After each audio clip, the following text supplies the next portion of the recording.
Welcome to our channel. So present political topics చూసినట్టయితే కనుక మొన్న బోరుగడ్డ అనిల్ని అరెస్ట్ చేశారు. తర్వాత ఇప్పుడు ప్రయత్నం వల్లభనేని వంశీని అరెస్ట్ చేసే ప్రయత్నంలో ఉన్నారు. సో దీని గురించి మాట్లాడదాం. ప్రస్తుతం మనతో పాటు సీనియర్ జర్నలిస్ట్ డివి శ్రీనివాస్ గారు ఉన్నారు. నమస్తే సార్. నమస్తే సార్, మొన్న బోరుగడ్డ అనిల్ని అరెస్ట్ చేసినప్పుడు బోరుగడ్డ ఇంకా బోరుకి వెళ్ళిపోయాడు అని అన్నారు. ఇప్పుడు వల్లభనేని వంశీని అరెస్ట్ చేసే ప్రయత్నంగా ఉన్నారు. అంటే ఇది ఎందుకు సార్? యాక్షన్కి రియాక్షన్, ప్రతీకారం తీర్చుకుంటున్నారు అని అనుకోవచ్చా? అసలు స్టార్ట్ చేసింది ఇది వైఎస్ఆర్సీపీ వాళ్ళు ఎలాంటి దాంట్లో పడిపోయారు, ప్రజల నుంచి మన్నన తెచ్చుకోవాలి అన్న దీంట్లో వాళ్ళు అరెస్ట్లు అవన్నీ స్టార్ట్ చేశారు డే 1 నుంచి కూడా. సో ఇప్పుడు మళ్ళీ సేమ్ అదే పందాలో కూటమి ప్రభుత్వం కూడా చేస్తోంది. ఎందుకని? ఆల్రెడీ అక్కడ ఫ్లాప్ అయినది, వాళ్ళు ఏ విధంగా పతనం అయ్యారు అనేది చూసారు కదా. మళ్ళీ వీళ్ళు కూడా అదే కొనసాగించడం ఎందుకని అని అంటారు? అంటే తేడా వాళ్ళు వీళ్ళు ఇప్పుడు మనం కనుక చూసినట్లయితే అధికారం ఉంది కదా అని చెప్పి విర్రవీగి ఇష్టం వచ్చినట్లుగా నోటి దురుసుతో మాట్లాడి ఇవాళ మరి ఈ పరిస్థితి తెచ్చుకున్నారు. అటు బోరగడ్డ అనిల్ కావచ్చు, లేకపోతే వర్ల రవీంద్రారెడ్డి అనే అతను, లేకపోతే అతను ఎవరో మన్విత్ రెడ్డి అని, హరికృష్ణారెడ్డి అని, ఎవరో పెద్దిరెడ్డి సంజయారాణి అని, లేకపోతే ఆ శ్రీరెడ్డి, పోసాని కృష్ణమురళి, ఆర్జీవి, వీళ్ళంతా ఏంటంటే ఒక రకమైన ఉన్మాదంలోకి వెళ్ళిపోయారు. ఏది రాజకీయం వేరు, విమర్శలు వేరు. ఇప్పుడు మీరు విధానపరమైన విమర్శలు చేసుకోవాలి, తప్పు చేస్తే నిలదీయాలి, అవినీతి కుంభకోణాలను ఎండగట్టాలి తప్ప పర్సనల్ అసాసినేషన్ గతంలో మొన్నేడు మనం చూడలేదు. ఇంట్లో ఫ్యామిలీ మెంబర్స్ని రోడ్ల మీదకి ఏడ్చటం, వాళ్ళ కుటుంబ సభ్యులని మార్ఫింగ్ ఫోటోలతో అసభ్యంగా పచ్చి బూతులతో మాట్లాడటం. బోరగడ్డ అనిల్ అతను ఎవరు అసలు? ఏంటి అతని యొక్క ఇది? అతను గుంటూరు మామూలుగానే అక్కడ ఒక రౌడీ షీటర్గా ఉన్న నేపథ్యం. అతను ఇవాళ ఏంటి 5 ఏళ్ళు జగన్మోహన్ రెడ్డిని అతన్ని ఏదో భక్తుడు అన్నట్టుగా, వాళ్ళ జగనన్న నాకు పర్మిషన్ ఇస్తే గంటల్లో చంద్రబాబుని లేపేస్తా, లేకపోతే కోటంరెడ్డి శ్రీధర్ రెడ్డిని బుల్లెట్ కట్టి ఈడ్చుకొస్తా, అసలు ఆ పవన్ కళ్యాణ్ని ఉద్దేశించి, పవన్ కళ్యాణ్ బిడ్డలు ఏంటి, చిన్నపిల్లలు, ఆడపిల్లలు, నీ ఫ్యామిలీలో నేను ఆడపిల్లల్ని పాడు చేస్తానన్న మాటలు అది ఎంత ఇది? దాన్ని నోటి దురుసుతనం కాదు, అది ఉన్మాదం. ఎగ్జాక్ట్లీ. ఇప్పుడు ఆ పోరాడు వీళ్ళంతా ఏంటి, జగన్మోహన్ రెడ్డి ఈ ఉన్మాదుల్ని పెంచి పోషించిన పరిస్థితి. ఎవరి అండ లేకుండా బోరగడ్డ అనిల్ ఆ వీడియోలు చేస్తారా? ఎందుకని అనిల్ ఆ విధమైనటువంటి వీడియోలు చేస్తున్నప్పుడు అప్పటి పోలీస్ అతనిపై చర్యలు తీసుకోలేదు? అంటే ఇవాళ సోషల్ సైకోల్ ఏది, ఈ వర్ర రవీంద్రారెడ్డి అతనేంటి భారతీ మేడం పిఏ అని చెప్పుకోవడం, అతను ఈ విధంగా ఏది ఆ మార్ఫింగ్ ఫోటోలతో చాలా వల్గర్ పోస్టులు పెట్టడం. ఇప్పుడు అది చూసాం, ఏది సునీతని లేకపోతే షర్మిలని, ఎవరు వాళ్ళు?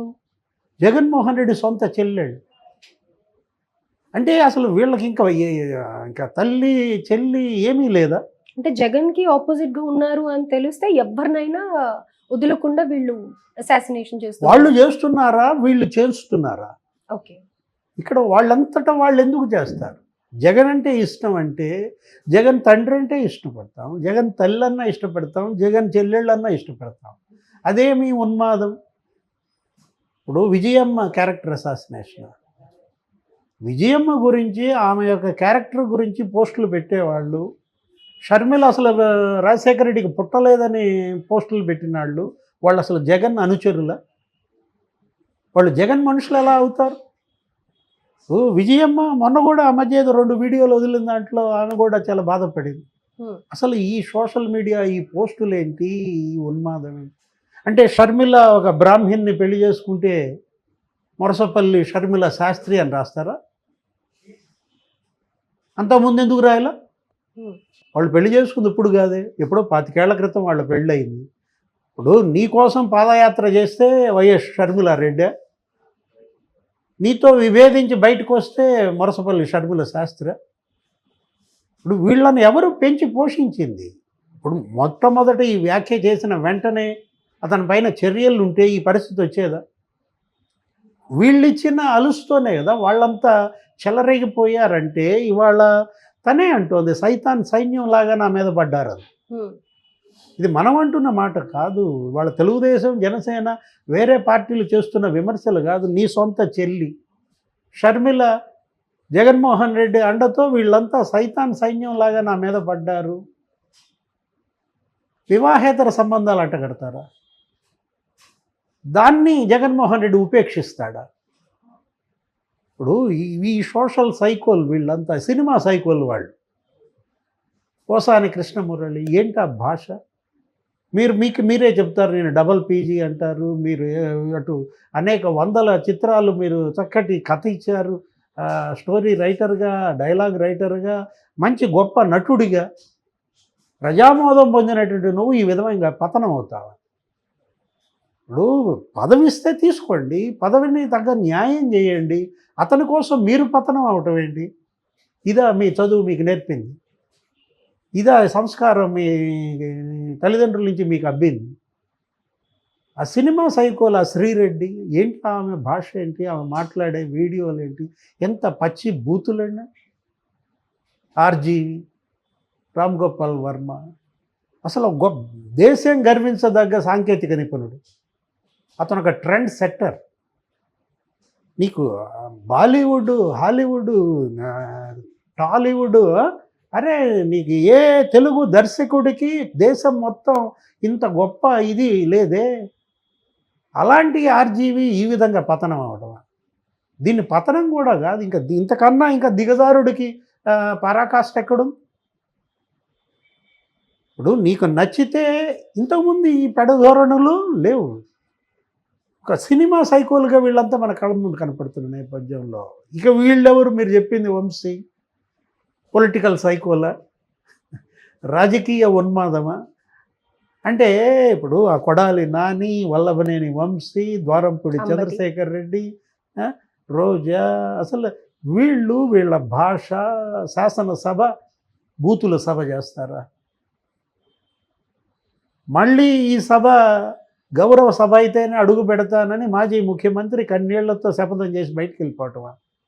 ఆంధ్రప్రదేశ్ చరిత్రలో ఎరుగుదమా?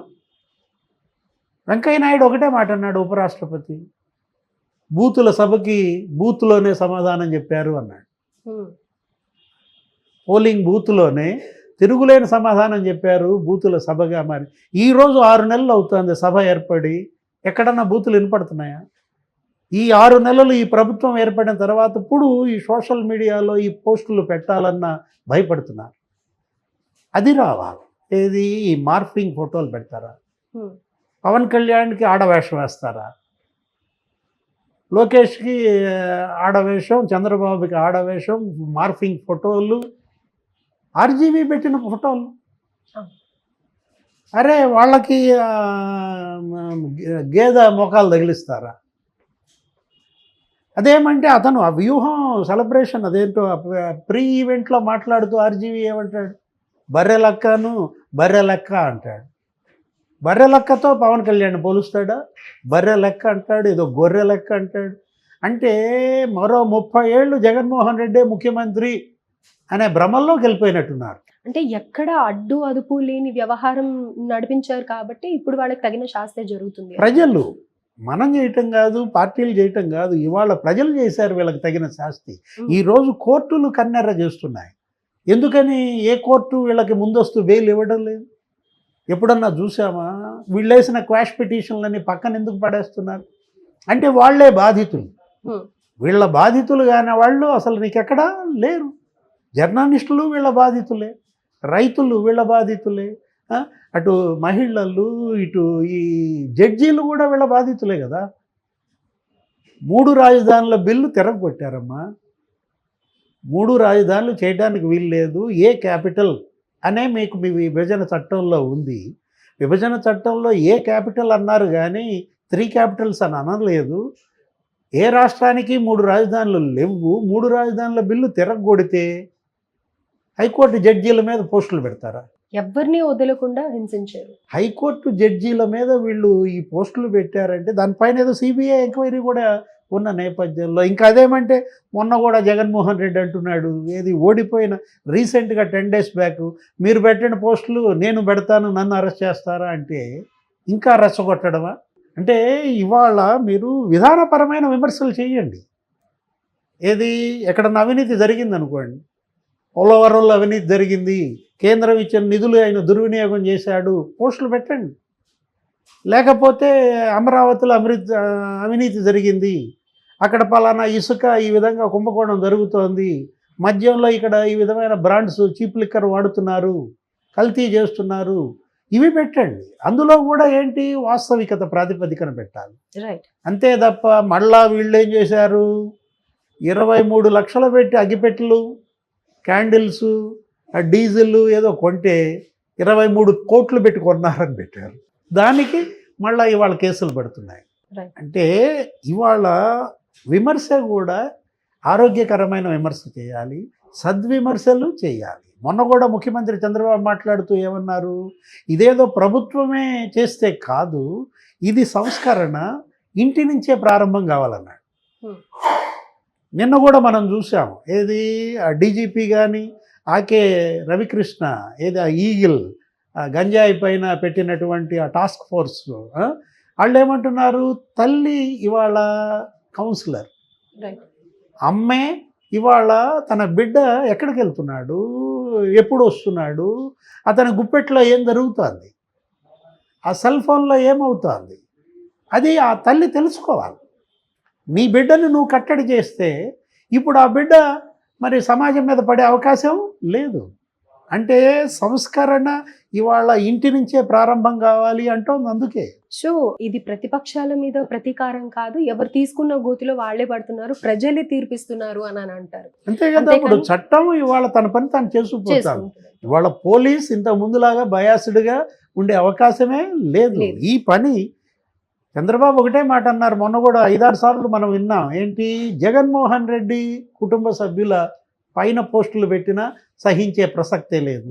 ఇవాళ జగన్ భార్య భారతి, ఆమె యొక్క మార్ఫింగ్ ఫోటోలో ఆమె మీద వివాహేతర సంబంధాలు ఇలాంటివి పెడుతూ పోస్టులు పెట్టినా కఠినంగా శిక్షించాలి. సో వాళ్ళకే కాదు, ప్రతిపక్షం అని చెప్పి వాళ్ళకే కాదు, ప్రతి ఒక్కరు కూడా అలర్ట్ అవ్వాలి, ఎవరిని పర్సనల్గా ఎఫెక్ట్ చేయొద్దు అన్న ఉద్దేశంతోనే ఫస్ట్ అక్కడి నుంచి ప్రక్షాళన స్టార్ట్ చేసుకుంటూ వచ్చారు. Psycho free Andhra Pradesh. Right. Psycho free.